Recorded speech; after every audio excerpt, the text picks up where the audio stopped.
Good morning. Good morning. Thank you for coming for our talk on AIOps. Folks who are interested in the subject or who have flights have been delayed. My name is Ben Williams. I'm the product manager for the Earth Data Cloud platform train. That's cloud infrastructure services supporting ESDIS and EOSDIS data science efforts. I'm joined today by Jonathan Blake, the product owner for the Cloud Metrics team, data analytics services for that platform and the ESDIS environment, and Clement Lee, data scientist from that Cloud Metrics group. Looking for a somewhat interactive discussion today. So happy to see as many people joining again on a Friday. Sorry about your flights. Let's see here. We do have a Mentimeter for some interactivity. Please feel free to scan the QR code. There'll be some kind of survey questions there and then inquiries about your experiences as we go through. Our overall flow today is going to be just introducing the concept of AIOps, how that applies in our world in Earth Data Cloud, and things that we worry about as we're trying to make sure that the Earth Science mission and the systems they depend on stay up and running and performant. We'll have some discussion on different AIOps capabilities and how that may contribute to overall health and performance and efficiency of our systems, and then some descriptions on where to start if your organization is interested in pursuing AIOps or more advanced data analytics, some pointers in that regard. So getting us going, AIOps, artificial intelligence for information technology operations. We're specifically talking about the application of advanced statistical analysis, machine learning, artificial intelligence, not to the science data itself, but for the infrastructure and services that they depend on. So we're talking about databases, we're talking about identity servers, we're talking about ingest pipelines, distribution pipelines, compliance, cost efficiency. That's the area where we have expertise. We are not earth scientists. We honestly don't know the difference between Net CDF and ZAR. That's not our space. I'm sorry, Patrick. But our goal is to help the people who do know that difference and who are really engaged with the science, make sure that they can continue to do that because the systems are up and reliable. And AI is one of the ways that we are enhancing how we support those infrastructure services. The complexity, the scale of our Earth Science mission, the number of people who are engaging in Earth Science, the number of systems that are required to support the people who are engaging in Earth Science continues to grow. And we're not building one sort of monolith that's really easy to instrument. We're building as fast as the community is able to build, which is a wonderful thing. But there's so much complexity to that. We have to evolve the way that we do monitoring and metrics to understand if the systems are behaving correctly, if they're behaving as well as they need to. In particular, our operations teams and system administrators using ye olde methods of grepping log files is way out the window. There's no way that that scales for what we're talking about. We're looking at problems like the overall cost efficiency of moving data to the cloud, storing it in the cloud, distributing it from the cloud, how we make sure that that's a cost-efficient endeavor, how we maintain the performance of those systems as people are accessing the data, how we identify whether or not one of those systems went down, or even better would be identifying when it's about to go down so that we can get in front of it and correct it before it does go down. Give you a little picture into kind of a mind map of some of the Earth Data Cloud key systems, and you'll likely not be able to read the little names inside the bullets unless you're right in front of a laptop. But on the left is high-level view of the systems that are involved in mission data ingest. On the right, high-level view of some of the ones that are involved in distribution. Each of these applications have an independent team that are building them. They have to collaborate. Their systems collaborate and their teams collaborate in order to get the overall mission flow of getting data into the cloud, getting data registered in the repositories so that it can be searchable, getting data out of the cloud. It's not a monolith. One of our key problems that we've experienced as we've grown is someone Slacks us, someone calls us up, someone emails us and says, hey, there's a problem with ingest. All right. Where? What's the problem? Because it could be any number of those things, depending upon how the error is presenting itself. Maybe ingest is just slow. Those are even harder to diagnose, because where in this web of interconnected systems is there a performance bottleneck? If it's an intermittent sort of issue, that's even harder. If a system's totally down, it's really obvious, right? Some of your traditional monitoring metric system administration methods can work if a system's just totally down. It's obvious, that's the problem. If it's behaving a little unusually, that's really hard to deal with. We have active incidents of that happening today, not with ingest and distribution, but with some of our other ancillary systems. So answering that question, responding to that inquiry of, hey, something's up with ingest, something's up with distribution, is a complicated problem. And I want to tell a little bit of a story about systems administration. For those in the room who are system administrators, database administrators, network administrators, this story is probably going to resonate with you. But let me tell you how this often works. We have a traditional long-standing approach of collecting logs and metrics from our systems. All right, we have a database. We're collecting how much capacity of storage it has and how much we're using. And that hardly ever fluctuates, right? Or we have network performance, bandwidth. We might actually be really good at collecting data from a number of different systems. And then we say, all right, let's put a threshold, say on that database capacity. Let's put a threshold at 80%. If we've used up 80% of our storage capacity, let's email somebody. It's not a fire, but let's send out an email so that somebody knows to take a look and rotate logs or add more LUNs or any number of different things in order to keep that database online. We might get sophisticated, so sophisticated as to have dashboards that are showing this information. My personal version, my personal view of operator dashboards is that they're kind of useless, personally, because unless you're sitting there in front of the screen looking at the dashboard, they're not really helping you understand the holistic picture. They're great for managers. They're great for maybe identifying where you need to send email alerts, but the dashboard itself is not what the operator really needs in order to make their life better. So here's how it goes. Everything is going fine. The database is online, it's performant, there's no issues at all. We're preparing for an upgrade or a release or a security patch. We've tested in our SIT and UAT environments. We're ready to deploy it to prod. All right, we do that at 11:30. It's working. No issues identified. Nobody's saying the database is down. Nobody's saying I can't access XYZ that the database is supporting. Somebody actually goes to the dashboard, and that dashboard is maybe showing a binary up or down at 3:30 before they go home for the day. They're saying, yep, database is working. All right, I'm feeling good about that.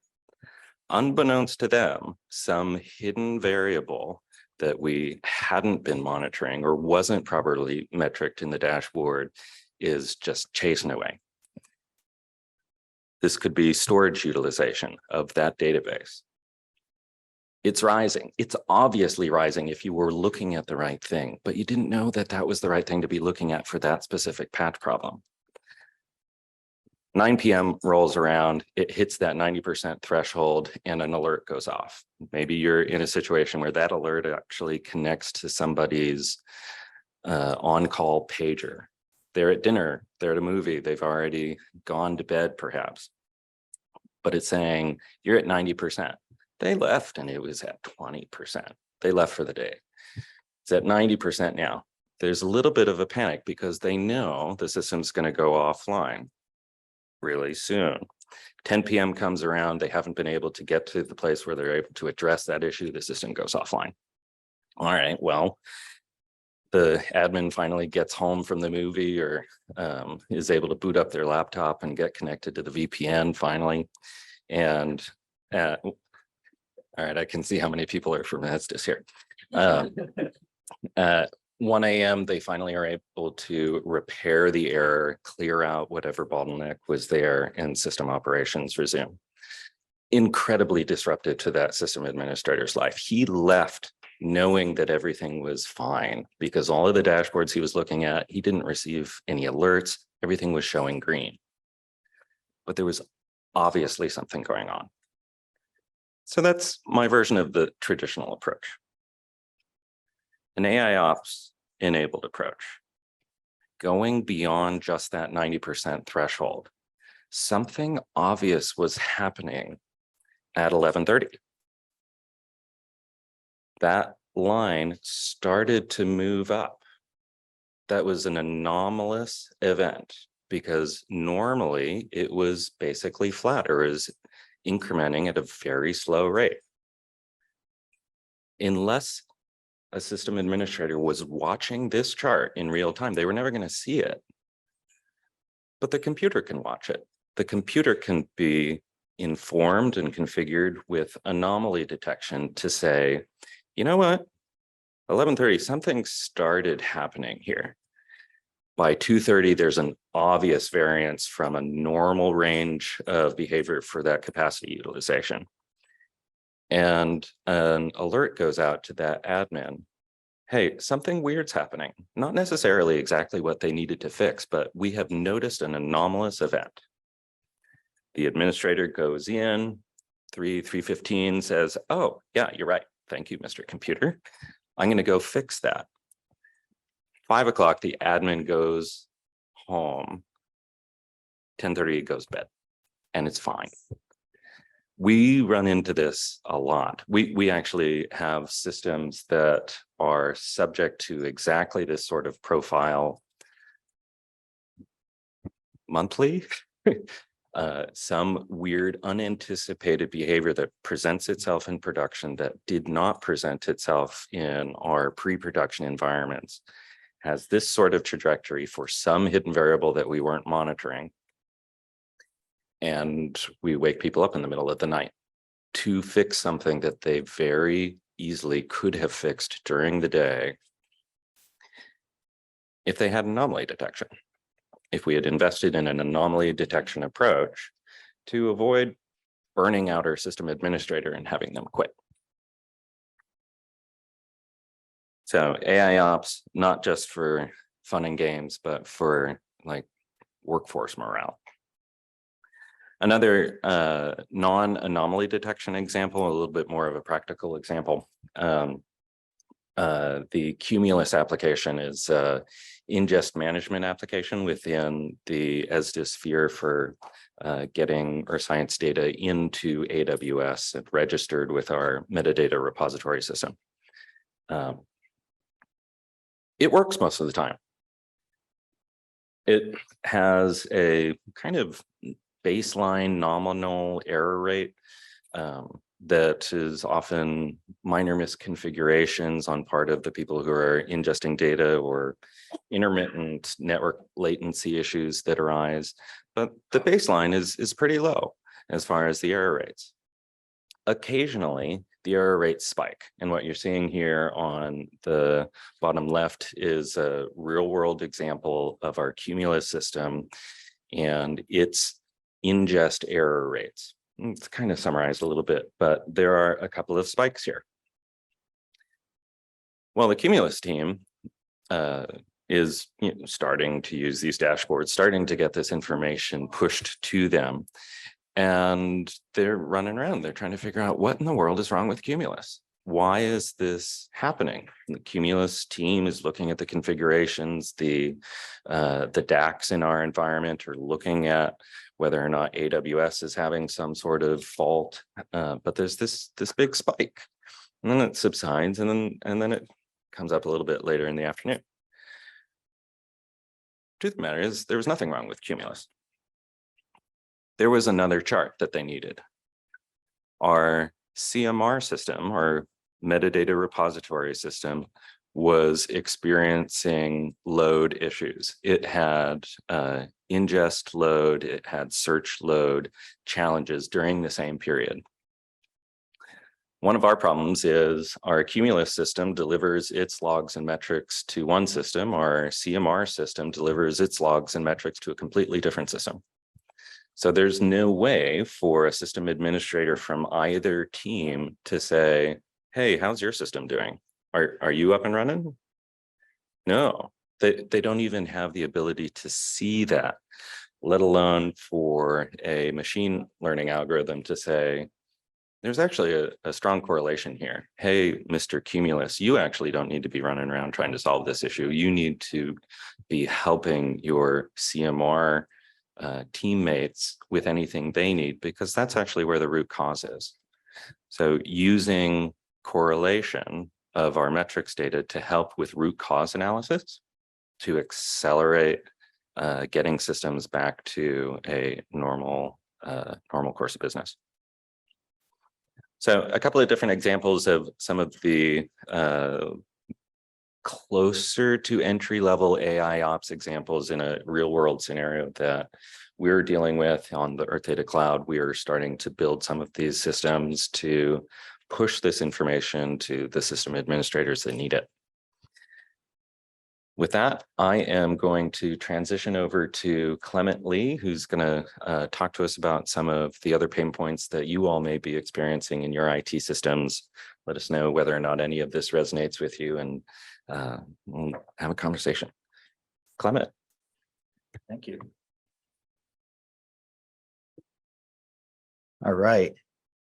So this is the mentee link and access code that we showed you guys earlier to kind of query the audience and kind of get your opinion on that.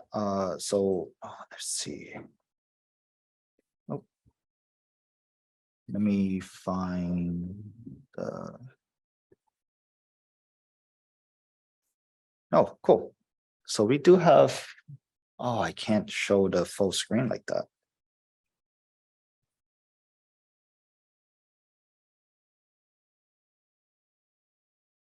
Oh,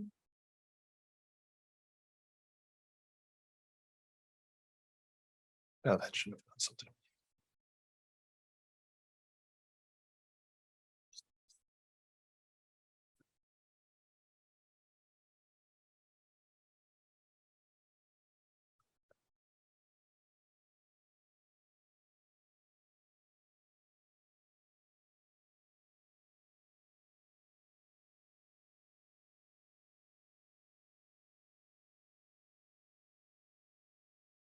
There we go. Now we can.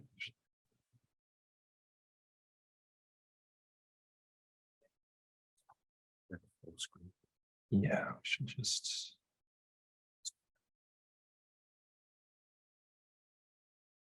That we were on top.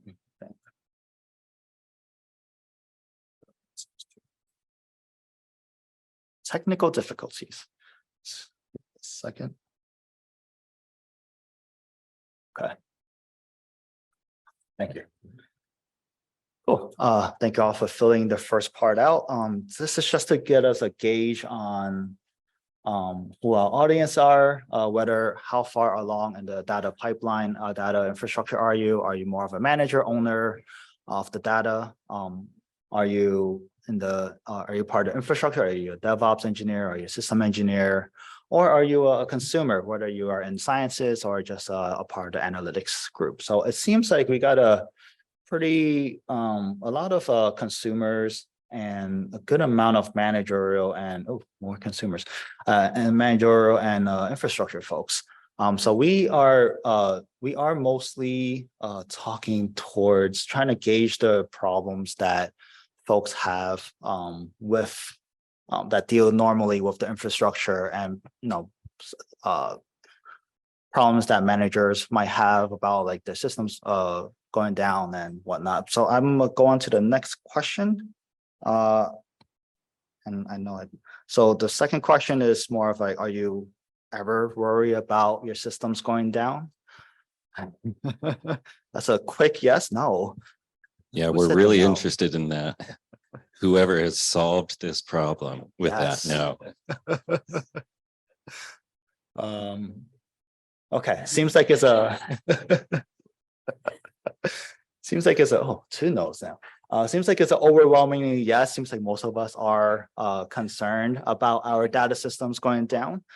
And with that, I am going to go on to the next question, which is, what kind of problems keep you up at night when you think about your data systems going down?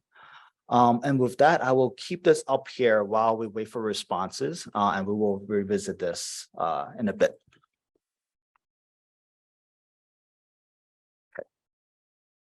Okay.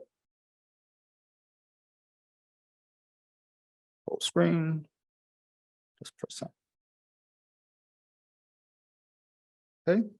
So we're gonna, while you guys are thinking about the problems that you guys are concerned about, we will introduce some of the problems that keep us up at night. A lot of times, like for example, this morning, you guys heard from Joe.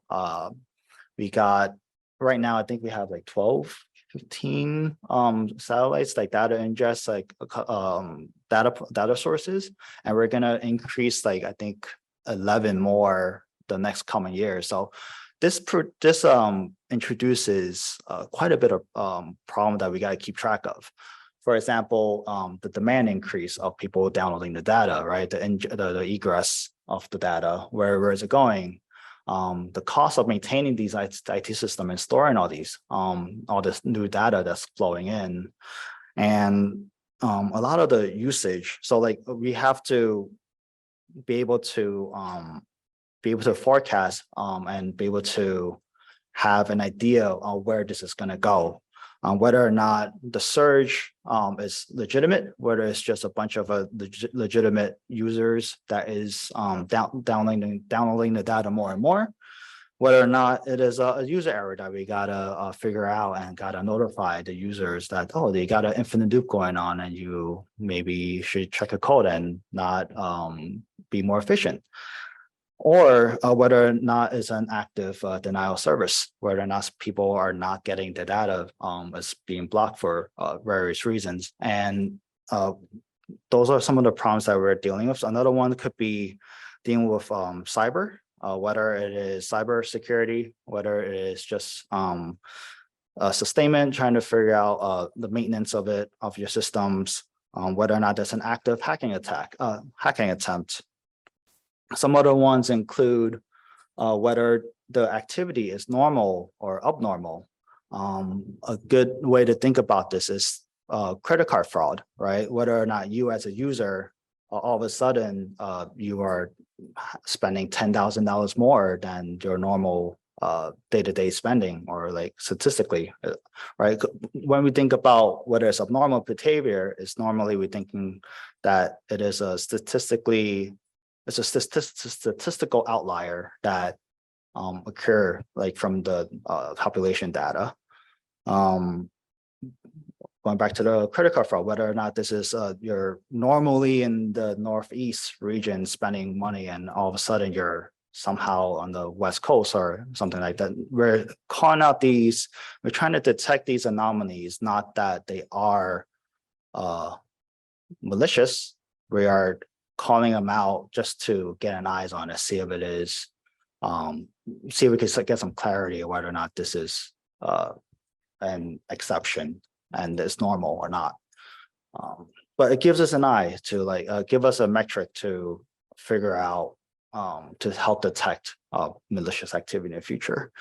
And I think with that, so we typically bucket these. We would like to bucket these into 3 different categories. One is insight, foresight, and react. So insight is how I would describe looking at your historical data, drawing patterns out of it, drawing any abnormal behavior.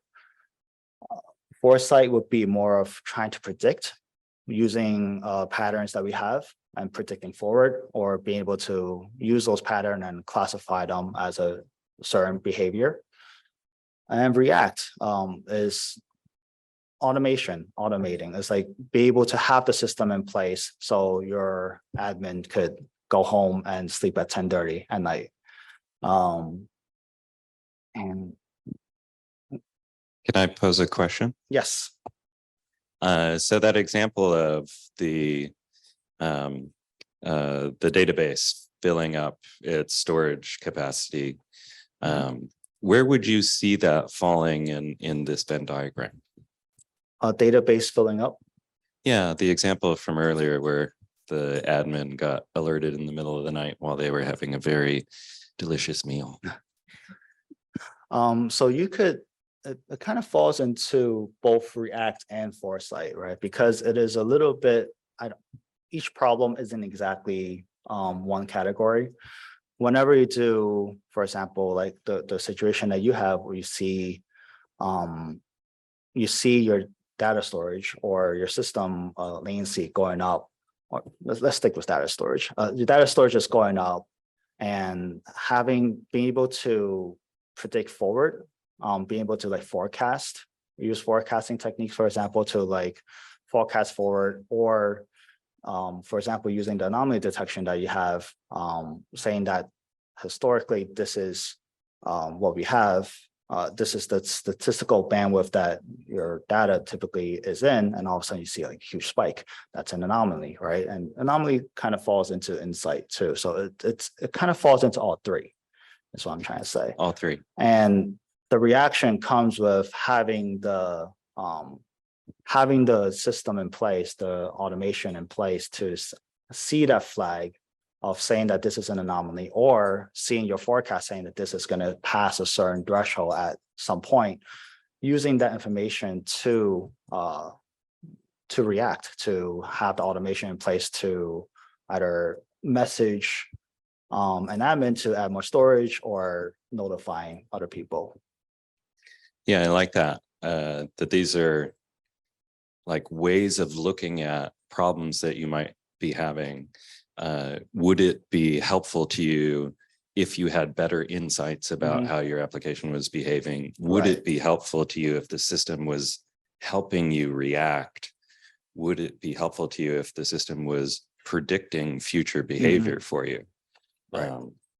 So I think you're going to tell us that we want all those things, and how do we get them? Yeah. So we got many different types of AI ML techniques that kind of help answer some of these, help solve some of these problems. For example, with clustering and correlation, that is taking your historical data that has happened and be able to draw trends, draw patterns, extract patterns out of it. And a lot of this is a lot of data. Like, for example, we're going to go to an example later, like with the CMR and cumulus data, it's really hard to actually draw that information because there's a lot of data points, right? As a human user, you got to kind of know where you got to look. But as a new user, you may not know your data points as well. And some of these techniques could help draw some of those insights from the data. Say that, oh, these variables are highly correlated, and be able to help the user, whoever is using this technique, to help understand your data more, help explore your data a little bit more. Forecasting trends, plenty of forecasting techniques out there. You could use ARIMA, for example, to take your historical data, draw trends, draw seasonality out of it, and be able to help predict forward, right? This could be a single variable, simple numeric variable, or it could be correlated variables that is dependent on each other that you're trying to predict, and you could use multivariate forecasting, stuff on that. But like I said before, they're not independent, right? All these are tools that you could link together to help solve the business problem that you have. Ben? Yeah, another question. You have regression analysis up there. I was a math major in college, and regression analysis we were doing with MATLAB or some other statistical analysis sort of software, linear regression or bicubic, blah, blah, blah. I don't remember anymore. But far more just math, right? Just math and statistics. But we have it up here in AIOps solution, which honestly I agree with, but can you talk about that a little bit? Well, I mean, AI, machine learning at the end of the day is just advanced statistics. Everything is, all the weights and everything is a probability distribution. Like it's like you are, you're choosing your class, like for example, if it's a classification problem, at the end of the day, the output is a probability on based on like the training, like how heavily the nodes are hit and stuff like that.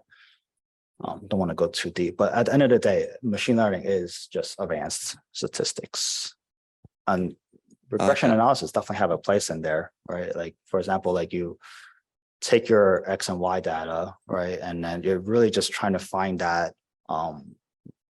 predict that line that is the MX plus B, right? You're trying to predict the M and B for in a simple case, and that is looking at your historical data and predicting forward. Try to see if you could get prediction the Y I like that. off that. Yeah, at the end of the day, this is all just math. Yeah.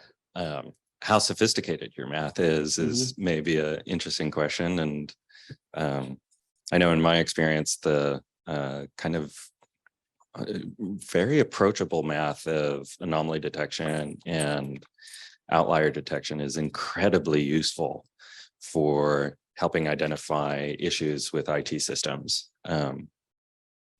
That you don't have to jump all the way into ChatGPT in order to start feeling value, right? And I think there's interesting value in ChatGPT for IT systems, but that isn't necessarily where you need to start. But I like it. I'm sorry, I'll let you keep going. And talking about ChatGPT, right? I think a lot of times it's sometimes feared when you talk about it, like by some people, but like at the end of the day, like it's a text prediction algorithm, right? You could, one good example of it is, for example, we have a workforce education on the previous slide. When a new hire comes on, or like as a user, we provide them with like a huge wiki page. And I don't know about you guys, but I go into the weeds, like it's hard to find information. That's hitting below the belt. Right. Sorry. But like it's interesting, like because we could use transfer learning to take the ChatGPT model, right, which is previously pre-trained on like a huge amount of data, and utilize that and custom train that, right, with our huge wiki pages, and help create chatbots out of it. And I think a lot of folks might be afraid that, oh yeah, ChatGPT is going to get our data, but we are custom training this data. We're providing ChatGPT that we already downloaded this data, and that model we keep, it's our own. We keep our own model, right? We don't export it anywhere. So it's definitely, and it's not that far-fetched too. I think we had a hackathon somewhere sometime in January. I think one of the groups actually demoed one of those, and it's very feasible and it's not as scary as it seems. Yeah.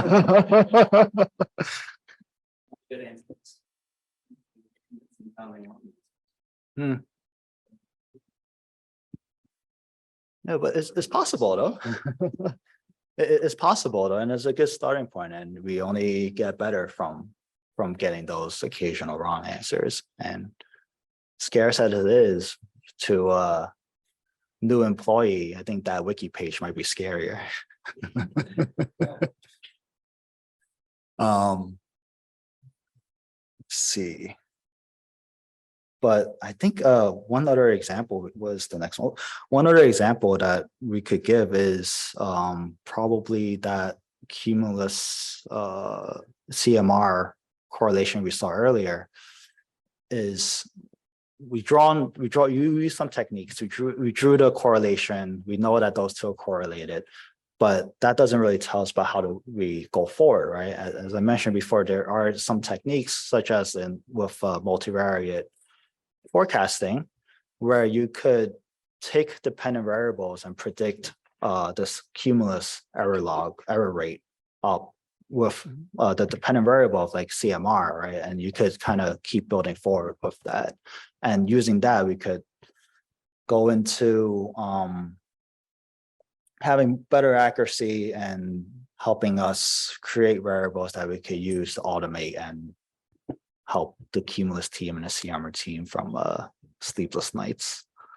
And let's see, I think this is a good time to check out the poll, and hopefully there's something there that we could try to address.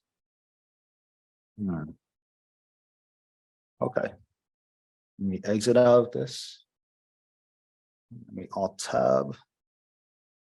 Let me refresh.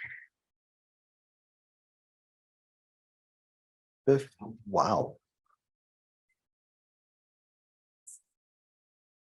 Cool, 57, we have 57 people in, neat. Okay. So am I reading that right? Lots of people worried about security, Yeah.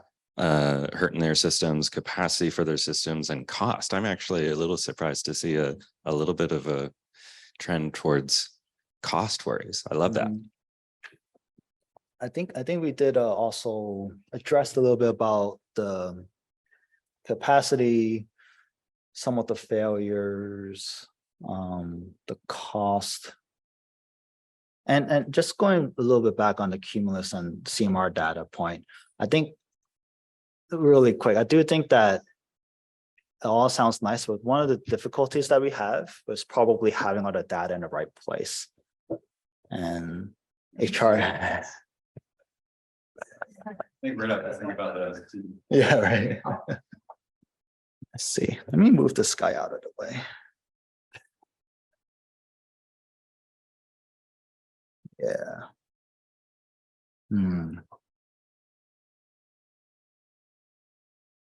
So capacity, I guess, storage, security, costs, failures, notifications, uptime, and everything else is kind of small. Software release process. How should we?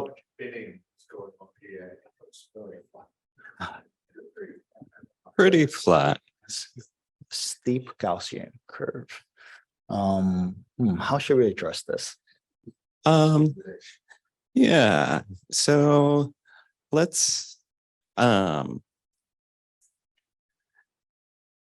yes. Let's pick one or two to kind of explore that maybe we haven't really explored. Yes.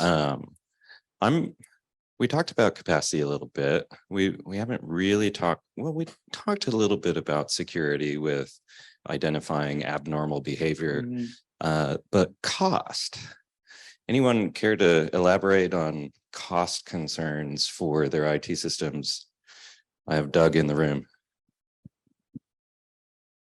I didn't write cost, but I did write unbound costs. So yeah, from a NASA perspective, we start spending more than we said we were going to spend. Big trouble. So that keeps me up at night. So thinking about that, sorry, avoid the feedback loop. Thinking about the cost question and thinking of breaking it down into that, where would insights be helpful? Where would forecasts be helpful? Where would reactions or things that help us react more be helpful? Yeah, we have a number of those in place today, at least within the Earth Data Cloud environment, that are more of that traditional approach. Fixed thresholds for things we know cost money, egress or AWS accounts. Clement, thoughts on where a more enriched AIOps approach might be helpful in that area? Well, definitely if you have, I think the lowball one is forecasting, right? It's like be able to tell ahead of time the trajectory that's going, whether or not, if you got seasonality, right, year by year, you could maybe see, oh, this is just a yearly occurrence, and see if it's going to go towards that, if it's going to cross that threshold, right, the yearly budget that probably going to refresh every year, and get alerted for it. But I think some of the deeper ones would be probably, well, when we do AWS cost, right, it's like we got subcategories based on like services, right, based on groups, and all those could be variables to inform the forecast, and of course to figure out which ones does. I think you might need to explore the data a little bit more. I don't deal too much with AWS cost. I'm still learning. So, yeah, the forecasting one, I know is one that we're interested in as we say, hey, we have XYZ number of new missions with number of new data volumes anticipated in the future. How does that relate to future costs? Well, I mean, there's an example where that's a really simple equation. You just multiply by how much it costs to store the data, but they're always wrong with their forecasts. So there's an element of how good are people who are creating future forecasts and estimating how quickly they'll be able to move into the cloud, and incorporating that sort of weighting algorithm past performance for future cost, I think is an area that a more statistical analysis sort of approach can refine future predictions. Steve, please. I'm also thinking in terms of, again, for new data, but also for even existing data, having some analysis of the correlations between, for instance, things that appear in the news media or articles that we publish online about certain data sets, or, campaigns, or, disciplines, and tying that to uptake of the data, and, coming out with some patterns that maybe could feed into doing some forecasting. yeah, That really resonates with me, and like new features that we might want to invest in, or connecting the demand of our data for how much it ends up costing and informing strategic. Yeah, so I think we had this conversation about that particular topic the other day of like, return on investment and those kinds of things. Is do we see an uptick if a particular thing happens or if a particular feature goes out there? But sorry, going back to cost for a second, I put cost down, and I think I was thinking of it also more holistically of understanding whether there are places where we're not getting the return on investment for something, or where you know, if we did X, Y, and Z, it would just be cheaper, you know, and that's sort of maybe part of an optimization piece to cost. And I'm wondering to what extent you see sort of the AIOps approach being helpful in that, or is that more of a traditional analytics type situation? I have thoughts on that. Do you want to take first bat, Clement? Yeah. So in our as Earth Data Cloud environment, we are highly cost driven by storage costs. And one of the tools that's available to us is not all storage costs the same amount. There are different storage classes available to us. Some of them have performance hits, some of them don't. And even if you consider other cloud providers or on-prem providers, there's a number of different variables that go into how costly and performant a particular storage medium is.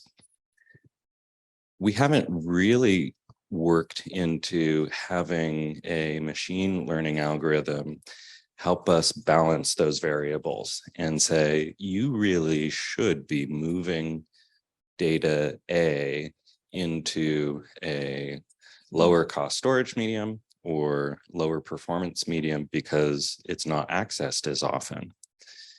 Or even intelligent caching of that data. Right now we have kind of a traditional approach of everything goes in one sort of storage medium. We can use statistical methods and then machine learning algorithms to correlate some of the other datas to maybe tune that for the cost and performance balance that we think any particular mission data set needs. Is cross region, Yeah. right? We totally avoid that right now. One vendor to another, one cloud vendor to another. And some of those things could be seasonal, like once a year, it's a time to, get ready. We should, move some of the data over here, at least for the fall, whatever. Yeah, my personal sense is that those calculations are so difficult to do in the traditional approach that we just don't. We don't even allow ourselves to consider, would we save money or improve user experience by doing some of these things? Diving into the data, allowing the machine learning to help alleviate some of the complexity of even doing that calculation means we can do it more often. And maybe it's going to say, you're fine where you are, but it might not. I really like that. I think I just want to address Patrick's comment there. I think we're talking about having an event and then seeing the return of investment, right? Somehow, like we were talking about A/B testing the other day, and I'm wondering having different environments would allow that kind of A/B testing to formulate. For example, like we got sit UAT and prod, for example, is like you change it in sit. I was like, how does that compare to the UAT environment, or like maybe even do we do US West 1 versus US, well, I guess that's sit and UAT, but US West 1 versus like another region, and just do a comparison and see if that. But of course, we need the variables and we need the metrics in place first. And I think we need some thoughts into that. Yeah, just to clue everyone into hallway conversations that were happening. And I think one of the biggest challenges here for us is I was lamenting how easy it is in kind of the private sector world to tie user behavior into dollars, right? Mm-hmm. And our value isn't necessarily dollars, and it's not necessarily bytes distributed or anything like that. It's like knowledge, citations, public consciousness of, or, like impact in, disaster response, like 6 months down the line. And so I think there's a real challenge in here, and possibly something that, being able to pull these things together a little bit better might help us with, having better, a better sense of what does success look like. Mhm. Any early ideas on what that metric might be? Okay.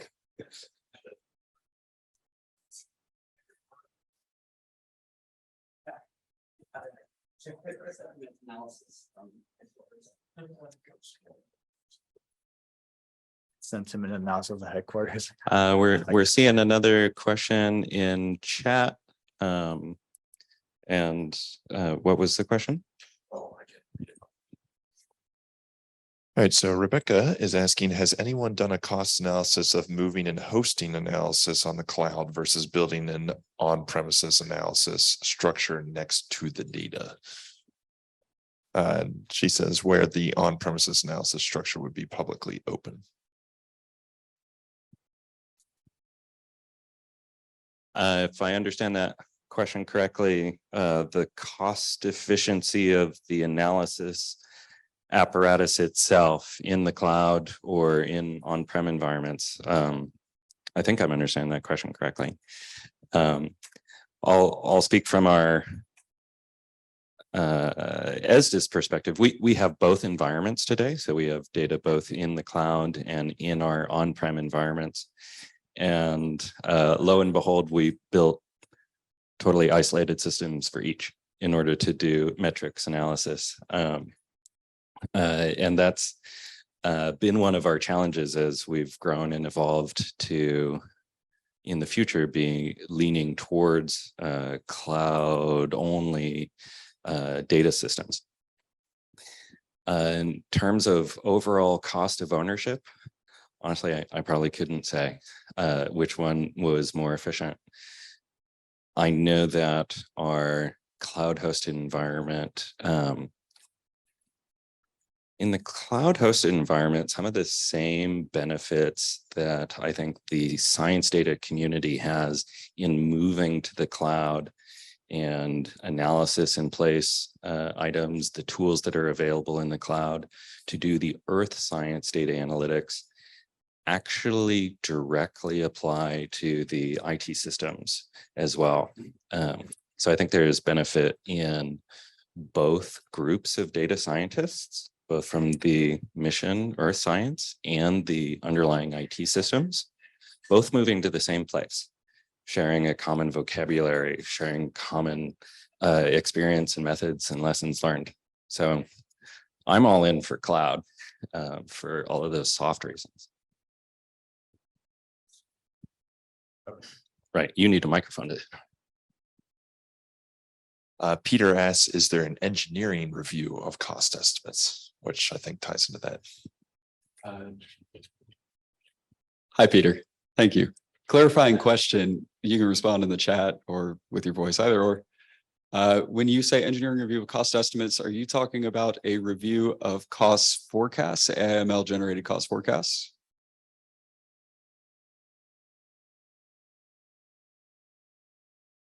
Suspense. Yeah, I know. Maybe you stepped away.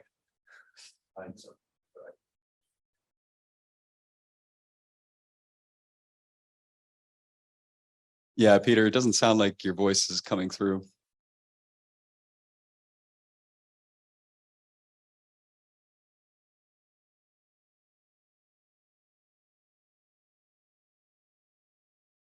So I'll go ahead and, the yearly budget estimate. As to the AIML, that's the question that I feel qualified to answer. An engineering review of AIML cost forecasts. This is something that we talk about as a team a lot. How can you guarantee that your cost forecasts are accurate, precise, et cetera? We've thought a lot about this. The answer to this question is found in MLOps, which sounds a lot like the title of this presentation, but it's not. It's a separate concept. It's how to build quality and QA into your generated ML model. So if we're generating a cost forecasting model, how do we ensure that that thing that we're generating, the numbers that we're churning out, are accurate? We do continuous testing on it. So we do like deployment tests using Python and PyTest to make sure our models have a high accuracy score before we push them out. And then again, after we push our forecast models out, we monitor them with CloudWatch to make sure they maintain accuracy and precision. And if they dip below a certain threshold, we know, okay, it's time to retrain the model. And you can actually automate retraining as well. So this is something that we've thought a lot about and we've built into the process because we want to make sure that forecasts that we generate, especially on something as mission critical as cost, are accurate. So as to the yearly budget estimate, I'm actually not familiar with the process of QA on the yearly budget estimate. Ben might have more insight on that. I think right now it's a financial review as opposed to an engineering review, at least within the ESDIS or science community, which is interesting to me that we aren't doing an engineering review or we aren't doing sanity checking of, hey, your mission profile says X, your cost model prediction says Y. Those look about right, or those don't look about right. Different data disciplines, I suppose. Patrick looks like he hasn't been. I was just going to add to that. I think very often, though, those budget estimates are originating from engineering teams. And where it gets a little tricky is that there tend to be unknowns like usage, right? If there's a usage spike, then your estimates are off if you didn't anticipate that. And I think also very often it's like a reverse Price is Right situation where you want your estimate as close as possible without going under. And so those things can, it's the unknowns can really throw a wrench in things sometimes. Yeah, that goes back to that traditional approach to me and everyone being really comfortable about setting discrete thresholds. And hey, I'm going to set my budget cap at 100%, or I'm going to say my future distribution estimate is 200 terabytes. Okay, is there a plus or minus there? What's your confidence interval on that distribution estimate? Can that be factored into your future cost estimate? So you're not expecting to spend $50,000 precisely. You're expecting a little bit of error bars around that and include that into the budgeting process. We don't really do that today. We're a little wary of adding statistics to it.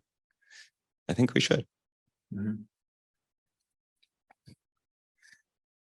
All right.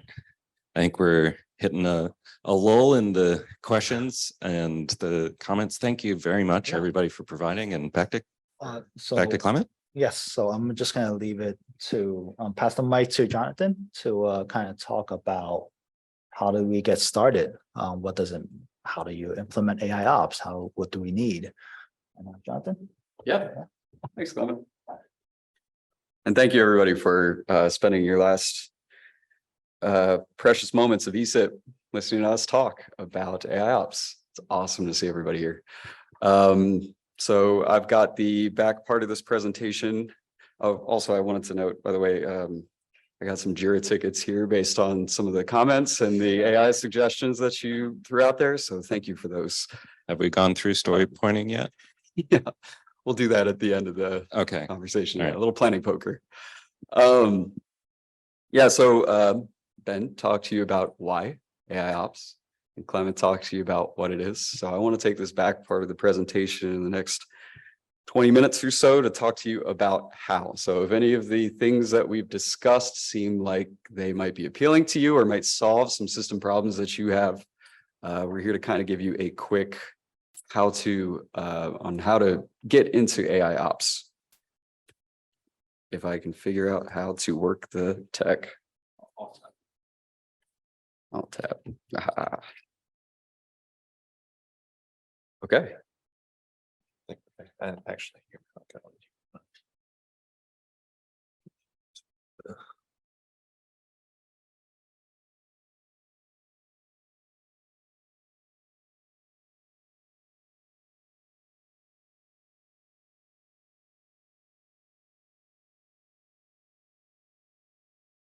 Perfect.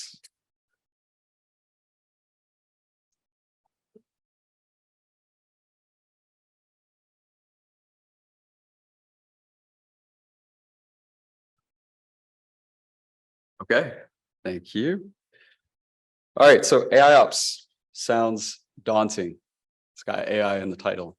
But what I want to propose is a quick, relatively quick cookbook to get you or your application to a point in which you can implement AIOps for relatively low effort.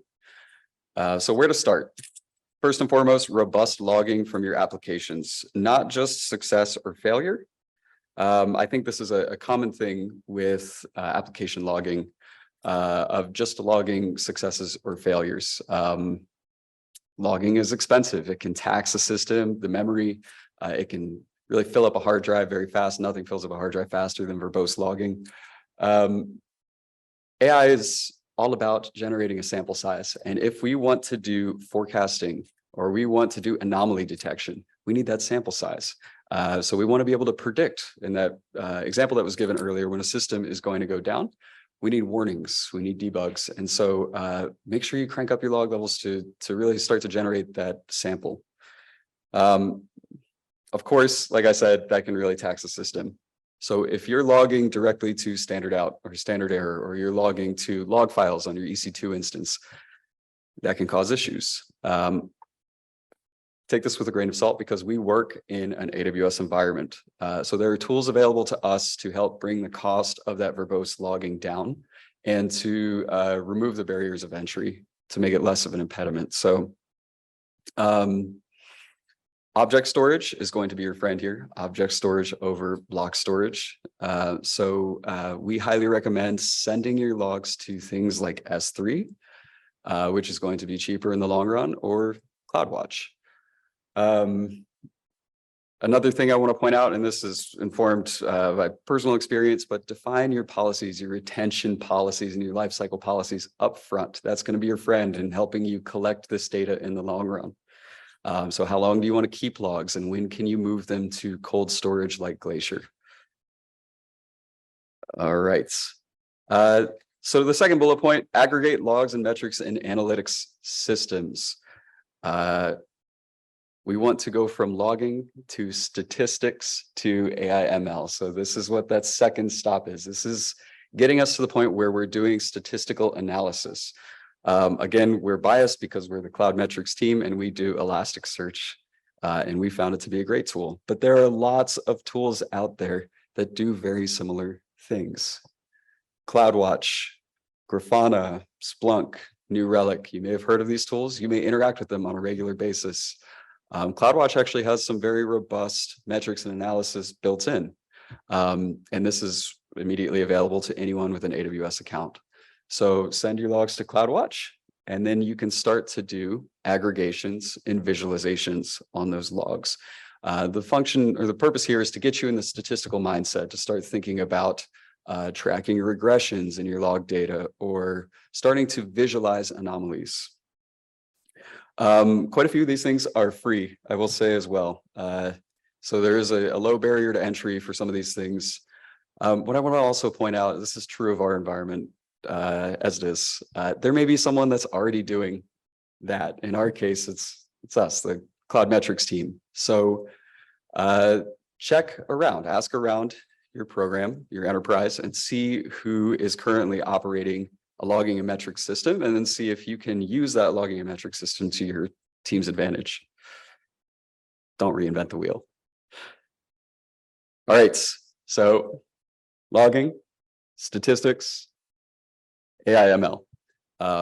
This is what we included this on the slide because we view this as the lowest barrier to entry to get to AI/ML, anomaly detection. As Ben mentioned earlier in the conversation, it's statistics, right? It is a somewhat more advanced form of statistical analysis and prediction. So anomaly detection is actually built into a lot of these solutions. Elasticsearch, most definitely, we have out-of-the-box anomaly detection. Splunk, I know, has anomaly detection built in. CloudWatch, actually, I was poking around the dashboard the other day and clicked the drop down, and outlier detection is built right into CloudWatch now. As of last year, I think they introduced the feature. So a lot of these are out of the box. Now, we've done anomaly detection. We used SageMaker and Jupyter and custom training. And you can really get a lot of customization out of your anomaly detection, but that is not necessary to get into the AIOps game. And I want to point out here that these are low effort, low cost solutions to get you there. All right, so moving on to the next slide. Some words of caution: informed by experience. So the previous slide was what to do. This slide is more of what not to do. Avoiding analysis paralysis, bike shedding. We can spend a lot of time and a lot of effort and a lot of conversation on making sure that our schemas are perfected. A lot of times this can be seen as a prerequisite for getting statistics and AI. There's some truth to that, but what we want to encourage you to do is to not get in your own way here. What we've started doing as the Cloud Metrics team is taking in logs in raw format. So we actually bust logs into our Elasticsearch platform as basically string messages. And then we work with our customers from there to further parse out those logs on a as needed basis. So personal experience with this, we worked with Patrick last year, the Harmony team and the Giovanni team, on getting their application logs into our Elasticsearch platform to do statistical analysis.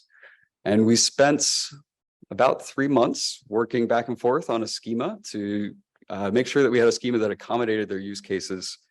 It was very, very normalized schema. We were very proud of it. And at the end of the day, there was a use case that our schema didn't meet. And we actually had to denormalize the thing. So we actually had to create a new data index with denormalized data.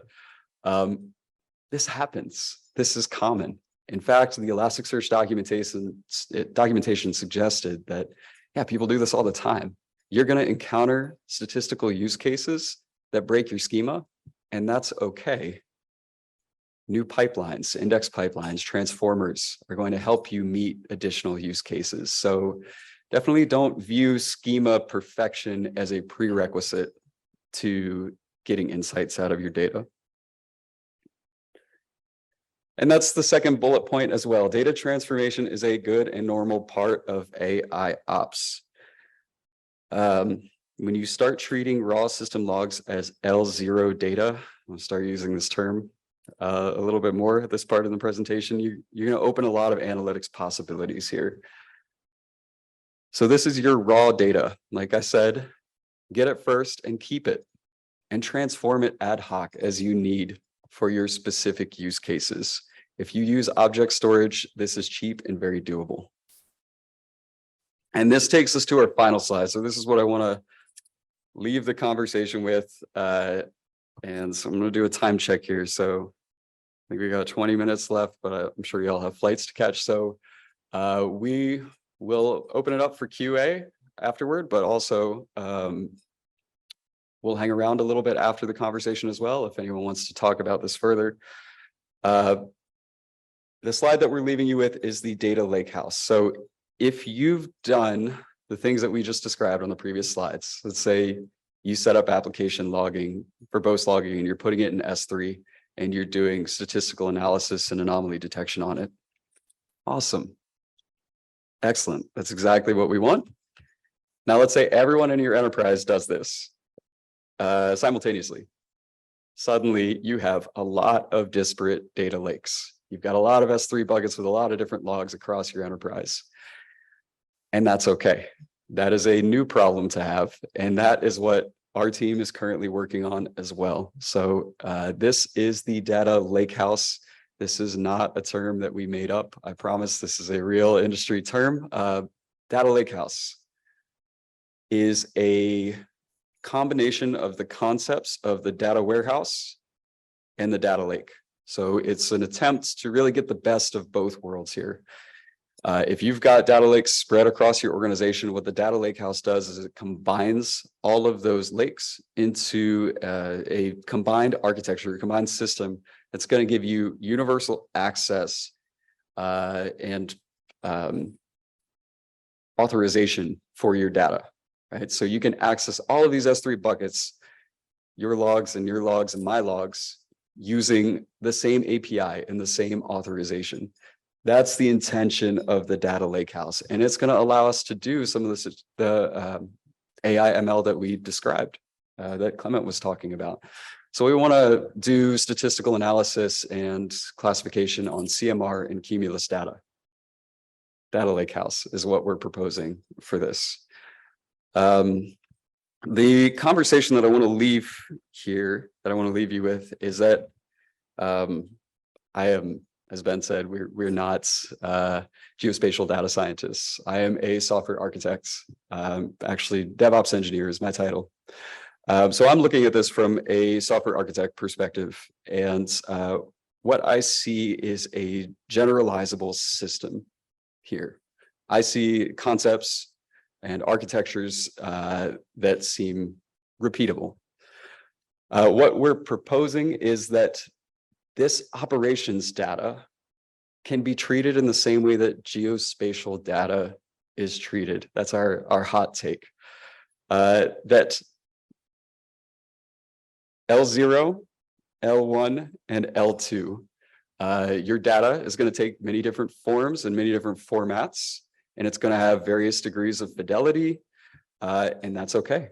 Store it all. Object storage. There are many different uses for this data in its various forms across your enterprise, and we should be keeping that, and we should be making it available to our enterprise. And so that's what we want to leave you with.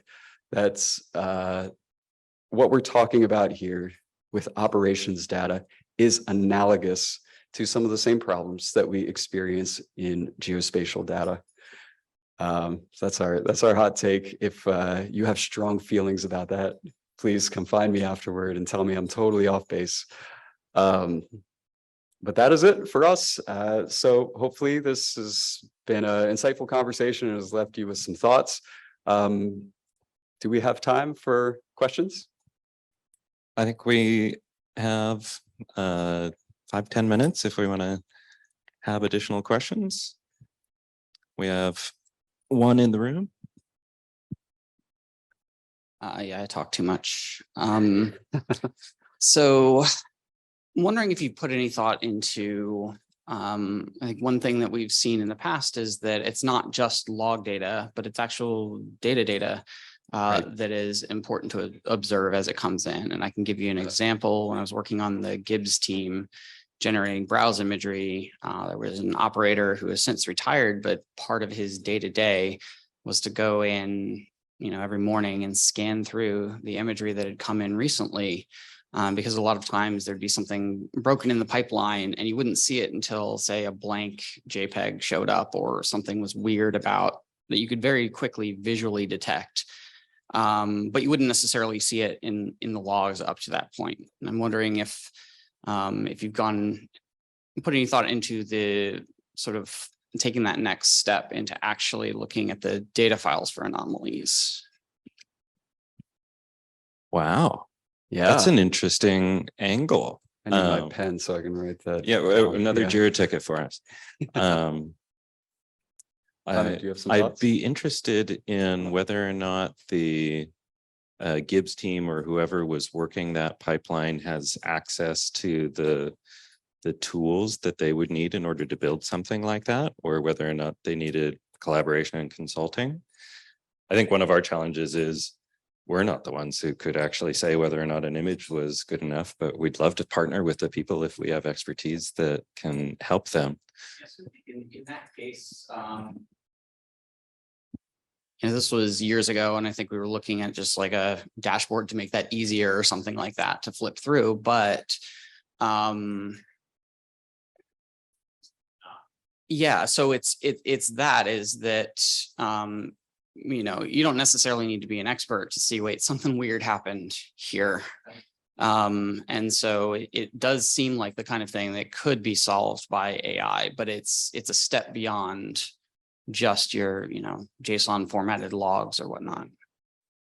Requires an understanding of format. In this case, it might be a JPEG, an image or something is probably the simplest case of that, where, yeah, you can have a fairly a model that doesn't know anything about specific science data could still know how to look at a picture and know, is this similar to this library of other pictures that we've looked at?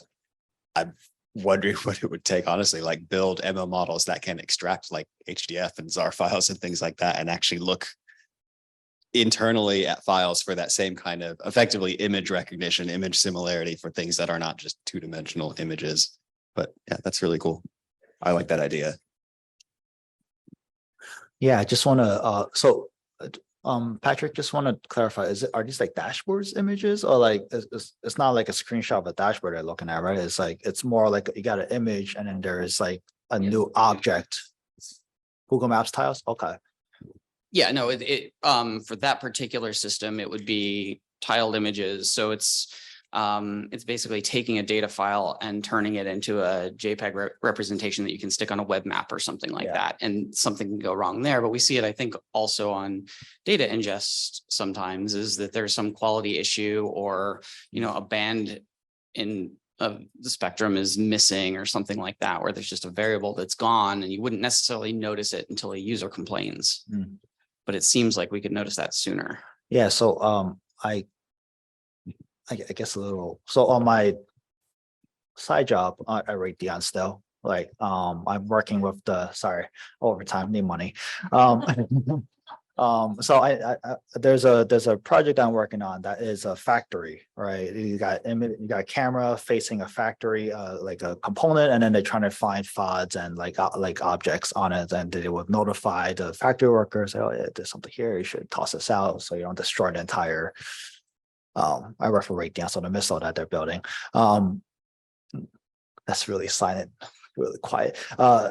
So that sounds very similar to that kind of problem. It's like having that kind of object detection on that image, and then be able to say, oh, is it what object is this, right? And try to figure it out. So it definitely can, and I think definitely it's too bad that guy. You said the guy retired. Yeah. Okay. Yeah, so like having that kind of knowledge and be able to like, I think be able to like label them, like segment it, label them, and then have enough so you could automatically start labeling them, right? There, I think Facebook got a good amount of algorithms that does that. Definitely possible. That's what I'm saying. Yeah. And it's a fun project.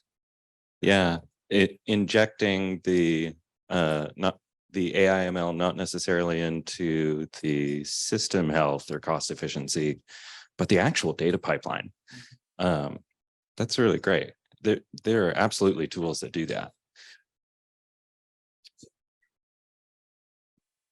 Peter says that several image AI tools train models with labeled good, bad images, like they preload them with that. And that he also said that I think TensorFlow is one, should be available in SageMaker in response to the most recent. Thank you, Peter. And Doug, let me get to you. In our specific domain for this sort of analysis, Impact has the image similarity service that could work here. Yeah. There's whole portions of the government who are really good at this. Did you have something? Yeah. So this kind of goes with like the communication we've had prior to ESIP and about like what we're doing with our data, Splunk, EFS. So you mentioned you talked a lot about the data lakehouse here and how it would be enterprise wide. Do you see any issues with security for that, or how would you manage permissions? Maybe this is just my lack of awareness, but could you elaborate on that? Yeah, so Amazon's actually thought about this problem a lot. We went to the Amazon Federal Summit, Clement and I, and Rodney from our team as well. Was it last month? Yeah, last month. Amazon's been thinking a lot about this problem, and they have tools that are specific purpose built to this use case, because there are a lot of customers out there that not just Estes, but other government organizations as well, who have this disparate data concern, right? They've got data spread out. So Amazon has lake formation is a new tool that they offer that allows you to build distributed data lake houses across your enterprise and build in things like IAM permissions models or RBAC into your system. Yeah, there's a lot of tools that are specifically built for that. And that's something that our team is working on right now. We have an open ticket for that currently.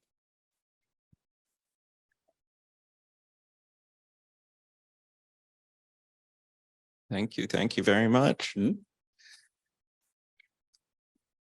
All right. I think we're at our cadence. Care to close this out?